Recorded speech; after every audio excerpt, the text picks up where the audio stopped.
we're going to talk about the Type tool. You may recognize this symbol, the capital T, from the toolbox in Photoshop. It's similar in Illustrator, works similarly.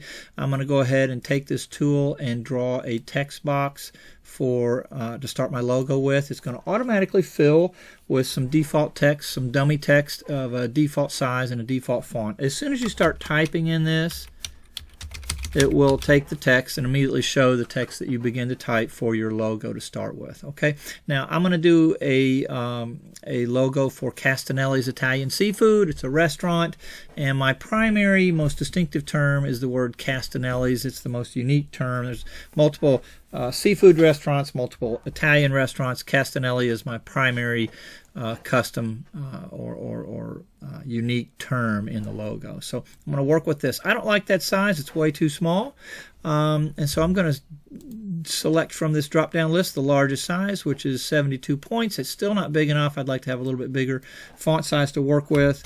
And I'm going to give it 100 points, and that's going to make this text too big for my box. So I'm going to go up here and get my selection tool and widen up that box just a little bit to display the whole word in there across on one line. Okay, go back and get my Type tool. Select that. That Myriad Pro is not the font that I want to use. I'm going to scroll through the list of fonts that are available. You should be able to see the fonts take on your text take on the different fonts that you mouse over here, so you can kind of see what you're getting and select the one that you want for your logo. Okay, I'm going to go down here and choose Papyrus, as it was the font that I started the intro to Illustrator video with, and I'm going to just stick with that. I like this. It looks pretty good for my restaurant. Okay, so there we go. That's set up. And I'm going to work through these different options. Most of these options here, most of these controls in this character panel for type. And I'm going to select all of this right here. This right here is the font size. This is set, the default measurement system for the fonts, for fonts in Illustrator is points. Points are an old printer measuring system, and they're very similar to the size of pixels. So there's 72 points per inch in the printing world. There's 72 pixels per inch on desktop and laptop monitor displays. So it's similar. You can just leave it for points and that'll be fine. Okay. This little control right here is called for the leading, L-E-A-D-I-N-G. This has an old history behind it, but this is really for multiple lines of text. So if I create several lines of text, and I'm going to have to make a smaller point size for this, okay? But if I say hello world, that text is too close to each other. It's stuck at its default size, 14.4. I'm going to increase that leading, and you can see that it increases the space between the words. Okay, you do have to be careful with this. It's important if you've got a logo that has two words in it and they're stacked like this, that the thing is still very readable. You don't want something with a really large leading size and it's something like this, and it just doesn't read as one word or as a unit for a logo. You want to make sure that's very readable. Readability is the top priority for a logo. If it's not readable, it's just not good for being a logo. Okay, so maintain that in the way that you do your text. Just be careful with it, that it all reads. We want it to read as a unit, to be distinct and very readable, but to still be seen as a unit, as one logo. Okay, all right, so that's the leading control. This control right here is the kerning. It controls the text between the space between two characters. So anywhere I click inside my text here, between those two characters, I can increase or decrease that space right here with the kerning, and I can spread the. You can see the S and the T are separating themselves. There's more space. We're increasing the space between the S and the T. You can also decrease that space. It can go negative. We probably don't want to take it negative, but it could go negative. I'm just going to set that at 0. That's the default for these letters right here for this font, and it looks pretty much okay for me right now. Okay, this other control right next to it is similar, and in fact it works on all the letters at the same time. The space between them, the horizontal space between them, it's called tracking. You can mouse over it and see here, and that can be increased evenly across all the letters, and you can see that right here.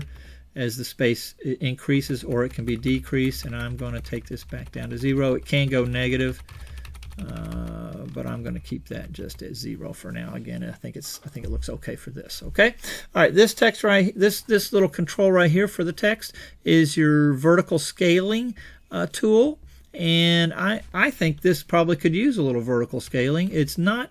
The capital C is so much taller than all the other letters. I want the letters to be read as a unit, going back to that idea for logos, and I think these letters need to be a little bit larger just to fit a little more, be a little more unified with that capital C. It's so tall. And you'll find that with different fonts. The authors of the fonts will include things that are unique for those fonts or for that a particular font, and you might find one font is a lot thicker than another, and that's just the way that particular font works or is structured. Okay, this is the horizontal scaling tool. It will stretch the width of these letters. Okay, they're too big for my box now, or it will compact them, and I'm going to just leave that at 100%. Both of these tools, the initial control is set for 100%. Okay, so I increased the vertical scaling a little bit to fit better with my capital C. I left the horizontal scaling alone. Here's another tool right here. This is called the baseline shift tool. These letters sit on top of an imaginary line. It's called a baseline, and this baseline shift tool will raise these letters or lower these letters, and it can go negative, as you can see right here. Okay, I'm going to take it back to 0, and I think these letters probably need to be raised a little bit for my capital C. It's so large, and it sits on a line. The way that the letters sit, the distance between the entirety of the letter C and the rest of the word is a little bit too far, and I'm gonna deal with that shortly here. Okay, all right. So those are most of these tools right here inside the character panel. Okay, one other thing I do want to show you.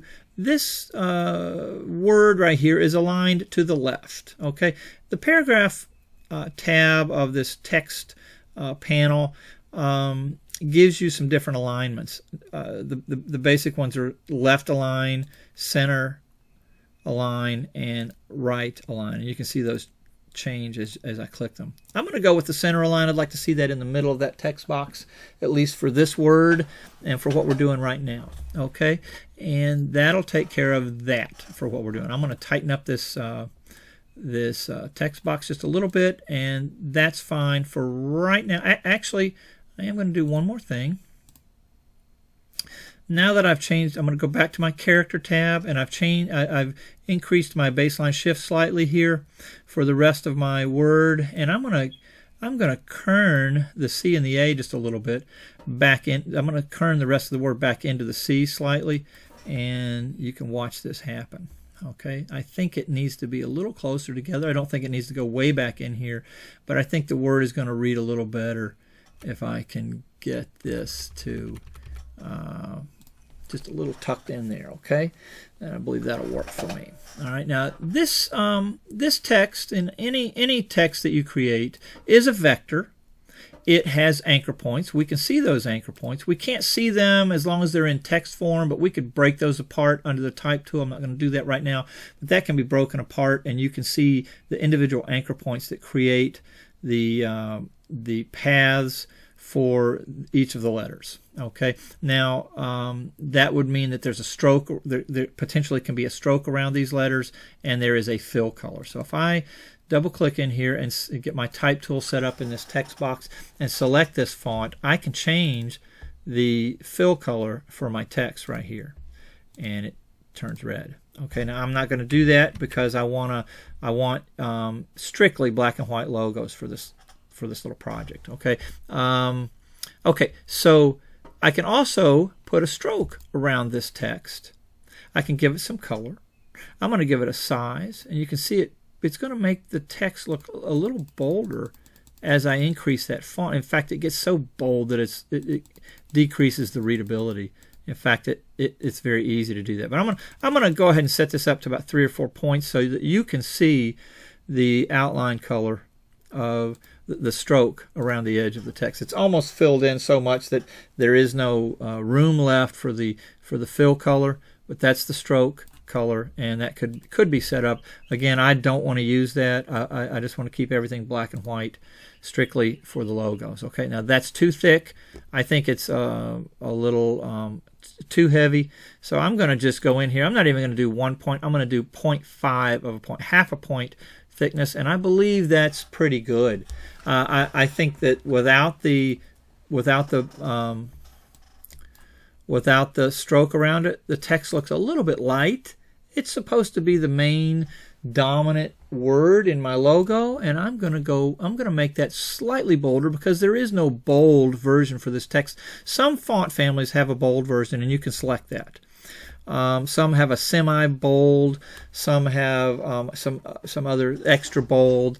This one just has a basic regular version of itself, and I'm going to go ahead and put a little thin stroke around this in order to allow this to be slightly thicker text. Okay, and it's going to be black. Let me make sure I did that correctly. Yep. And so that looks pretty good. It's not too bold, but it's a little bolder than just the basic regular font. Okay, so that takes care of that part of my font or of my logo. I'm going to create the second part, the Italian seafood part. It's filling in with my last selected font, which was Papyrus. I'm not going to do that. I'm going to go in here and find another font called Cambria that I kind of like for just a kind of a basic, simple font. This is my primary term, Castanelli's, and the rest of it is really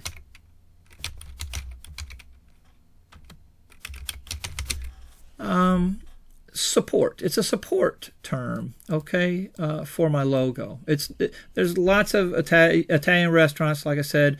Castanelli's is my unique term. So this looks pretty good right here. It's not too fancy of a font to work with this kind of unique font. I don't want to detract from the uniqueness of the distinctive part of my logo here. So I like this okay. I'm going to tuck this under here. It looks okay. It's kind of centered. Okay, but I think I'm going to go ahead and use my tracking tool to align this on the ends and underneath the C right here. I can't really tuck it in under here anymore. It's going to interfere with the lower part of the C. So I'm going to stretch this out though, and using the tracking tool right here. I'm not going to stretch out I'm not going to horizontally scale my text because it's pretty tight right there anyway. But I'm going to stretch this out a little bit and tuck it in right under there. Okay, and that's pretty good. It fits across the length of the rest of my word Castanelli's. It's a little bit large, I think. I'm gonna downsize that just a few points and tuck it in there. And I think that works pretty well for a logo. Okay. So there we go. I do want to show you how text aligns just one more time, so I'm being real clear about that. And I'd like to see some different alignments that you try out for your different logos. If you're doing 5 logos, I want to see a couple different versions of it. I'm going to do hello world.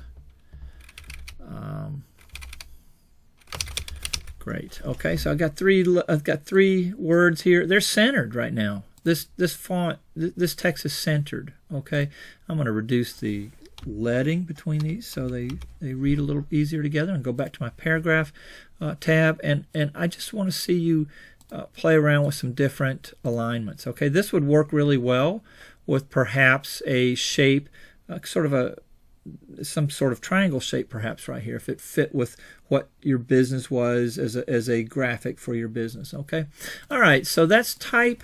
Thank you.